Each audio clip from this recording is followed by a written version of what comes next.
Yoel pasal 2 ayat 1 sampai 2a. Nanti setelah itu kita lanjutkan. Amin, Bapak Ibu sekalian. Amin. Yang di rumah kita sama-sama membaca firman Tuhan siang hari ini. Sama-sama kita baca 1, 2, 3. Tiuplah sangkakala di Sion dan berteriaklah di gunungku yang kudus. Biarlah gemetar seluruh penduduk negeri, sebab hari Tuhan datang, sebab hari itu sudah dekat, suatu hari gelap gulita dan kelam kabut, suatu hari berawan dan kelam pekat. Ya, kita sampai di sini dulu Bapak Ibu sekalian. Saya ulangi, tiuplah sangkakala di Sion dan berteriaklah di gunungku yang kudus. Berteriaklah di gunungku yang kudus. Gunungku yang kudus artinya adalah hadirat Tuhan, ya, gambaran hadirat Tuhan bisa juga, ya, gunungku yang kudus, gunung Tuhan. Biarlah gemetar seluruh penduduk negeri, sebab hari Tuhan datang, sebab hari itu sudah dekat. Suatu hari gelap gulita dan kelam kabut, suatu hari berawan dan kelam pekat. Bapak Ibu sekalian, disadari atau tidak disadari, saat ini kita sudah berada di akhir zaman.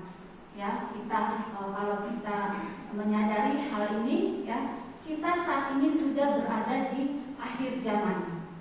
Poin pertama yang akan saya bagikan, kita saat ini hidup di masa kegelapan atau akhir zaman. Ya, dulu sering anak-anak Tuhan suka berdoa seperti ini. Tuhan, aku mau masuk di new season, musim yang baru. Dan tanpa kita sadari, sudah 2 tahun ini kita masuk di musim yang baru. Ya, Bapak Ibu sadar ya bahwa 2 tahun ini kita masuk di musim yang baru. Contohnya kita pakai masker. Ya, banyak hal. Nah, itu gambaran musim yang baru.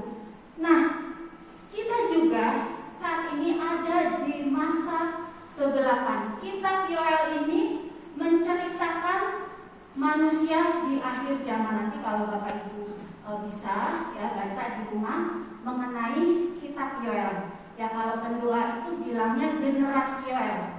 Generasi Yoel ini adalah generasi yang menggenapi firman Tuhan. Ya, kita tahu ya anak-anak bernubuat, ya, mendapat mimpi. Nah, itu yang disebut dengan generasi Yoel. Nah, kita hidup di masa kegelapan, di mana saat ini di akhir zaman iblis bekerja lebih lagi. Ya, kalau boleh saya pakai, memang Tuhan kita dahsyat. Kalau saya boleh pakai dengan istilah, iblis bekerja lebih dahsyat, berlipat-lipat kali ganda bekerjanya. Ya, saat ini kita melihat, ya, mungkin bisa ditampilkan, meskipun hanya satu ya yang nyala. Berikutnya tolong ditampilkan. Ini adalah gambaran kita saat ini hidup di masa kegelapan. Ya, maaf kalau yang di sebelah kirinya tidak bisa lihat, mungkin saya bisa bantu.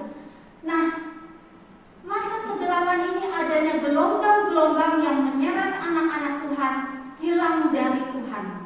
Sadar atau tidak, ya, masa kegelapan itu ada gelombang-gelombang yang menyeret anak-anak Tuhan hilang dari Tuhan. Contohnya di gambar yang ditampilkan, kita tahu pandemi, ya, COVID, itu ada gelombang-gelombang ketakutan, gelombang-gelombang intimidasi, sehingga anak-anak Tuhan terintimidasi. Saya secara pribadi juga mengalami langsung, ya, bagaimana suami saya di bulan Juni lalu juga terkena COVID. Bagaimana kami bisa merasakan ada di bayang-bayang maut, lembah kekelaman.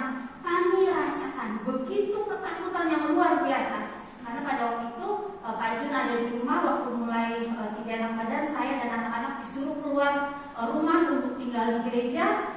Dan benar-benar dari cerita suami saya bahwa bayang-bayang maut itu menghampiri. Nah, ini gelombang ketakutan, ya, di masa-masa kegelapan ini. Lalu kita sadar atau tidak,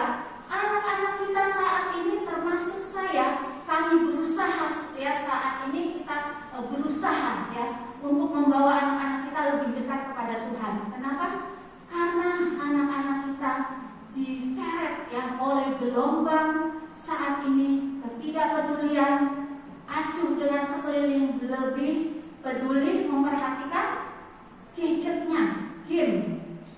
Ya, saya beberapa kali terima telepon ya dari orang tua yang minta didoakan untuk anak-anaknya yang sudah tidak peduli dengan sekeliling, tidak dengar-dengaran orang tua.